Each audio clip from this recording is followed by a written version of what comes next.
Вот с такой бедой к нам залетает Шкода Октавия. Сейчас будем разбираться.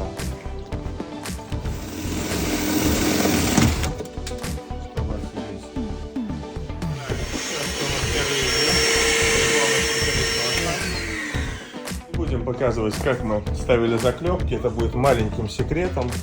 Но мы все разобрали. И сейчас в финалочку ставим стекло и заклепок. То, что от них осталось.